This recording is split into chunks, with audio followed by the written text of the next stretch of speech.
भिखारी रोजाना शाहरा पर एक खूबसूरत जवान औरत तलाश करता और इसे अपने घर के तहखाने जेरे जमीन कमरे की सैर की दावत देता। जब औरत नागवारी से इनकार करती तो भिखारी इसके कान के करीब जाकर चंद सरगोशियां करता। अजीब बात यह थी कि वो औरत बात सुनते ही इसके साथ खुशी खुशी घर चली जाती, और इससे भी ज्यादा पुरअसरार ये कि चाहे वो औरत कितनी ही मगरूर असर्द मिजाज क्यों ना हो, तहखाना देखने के बाद वो भिखारी की मुकम्मल ताबेदार बन जाती, गोया एक खादमा की तरह पूरे महीने इसकी खिदमत करती। ओ मालिक, इस महीने के लिए मैं आपकी गुलाम हूँ। बेटे ने ये सब कुछ अपनी आंखों से देखा। वो समझ नहीं पाया कि आखिर घर के इस तहखाने में ऐसा क्या राज छुपा है। तजस्सुस के मारे वो एक दिन चुपके से तहखाने में जा पहुंचा, लेकिन बाप ने इसे देख लिया और जोर से बाहर फेंक दिया। ये मैं तुम्हें आखिरी बार खबरदार कर रहा हूं, जब तक तुम्हारा अपना घर ना बस जाए, अगर जिंदा रहना चाहते हो तो इस आंगन के करीब मत जाना, खास तौर पर इस तहखाने की। अगर तुमने वहां वो चीज़ देख ली जो तुम्हें नहीं देखनी चाहिए तो तुम्हारी मौत यकीनी है।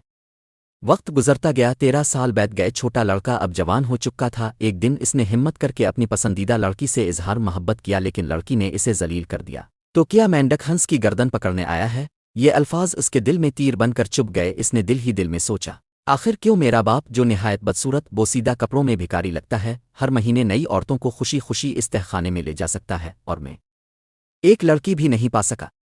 इसी दौरान एक औरत जो पूरे 30 दिन से बाप के साथ रह रही थी, अपना वक्त पूरा कर चुकी थी। बाप ने इसे एक अगरबत्ती जलने जितना वक्त दिया कि अपना सामान समेट कर चली जाए, मगर ना जाने तहखाने में ऐसा किया जादू था कि वो औरत जाने के बजाय इल्तिजा करने लगी, मुझे यहीं रहने दो, मैं हमेशा के लिए तुम्हारी गुलाम बनने को तैयार हूं। मगर बाप के उसूल पत्थर की लकीर थे, इसने साफ इनकार कर दिया। 30 दिन काफ़ी हैं, अभी यहाँ से निकल जाओ वरना अंजाम तुम जानती हो। ये मंजर देखकर बेटे को अफसोस हुआ। इसने औरत को तसल्ली दी, मेरे बाप का दिल बहुत जल्द भर जाता है, तुम्हारे जाने के बाद वो फौरन किसी नई को ले आएगा, ऐसे शख्स के लिए रोना बेकार है। लेकिन औरत ने इसकी बातों पर ध्यान ना दिया। रहने की जिद में इसने बेटे को बहकाने का मंसूबा बनाया। वो सामान समेटने के बहाने इसके करीब आने लगी, और जब बेटा इसके हसन के जाल में मुकम्मल तौर पर फंस गया तो इसने कहा, अगर तुम चाहो तो मुझे एक बार फिर तहखाने में ले चलूं। ये सुनते ही बेटे ने इनकार कर दिया, मेरे बाप ने सख्ती से मना किया है, मैं चाहूं भी तो तुम्हारी मदद नहीं कर सकता।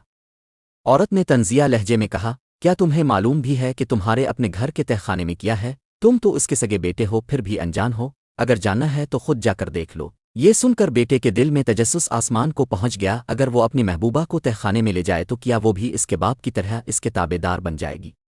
ये सोचकर वो तहखाने के दरवाजे के पास पहुंचा और इरादा किया कि बाप से सच मालूम करे। लेकिन उसी वक्त बाप एक नई औरत के साथ आया और इसे वहां खड़ा देखकर आग बबूला हो गया। मैंने कितनी बार कहा है कि इस आंगन के करीब मत आना, क्या मेरी सारी बातें तुम्हारे कानों के पास से गुजर जाती हैं? तुम मौत को आवाज दे रहे हो। बेटे ने जवाब दिया, अब मैं बच्चा नहीं रहा। अगर वाकई ये जगह इतनी खतरनाक है तो फिर अब जब औरतों को अंदर ले जाते हैं तो कुछ नहीं होता, और मैं अगर पास आऊं तो मौत तय है। क्या ये इंसाफ है?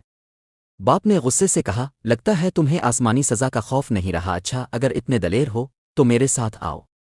बेटा कुछ लम्हे के लिए रुका, फिर तहखाने को घूरने लगा। वो जानता था कि इसके सवाल का जवाब इसी दरवाजे के पीछे है। अगर इससे मुझे अपनी किस्मत बदलने का मौका मिले तो चाहे आसमान की बिजली ही क्यों ना गिरे, मैं तैयार हूं। बाप ने गहरा सांस लिया, ये तुम्हारा फैसला है, मैंने तुम्हें पाला पोसा, अब अगर तुम मर गए तो नीचे जाकर अपनी माँ के सामने मेरा नाम बुरा मत लेना।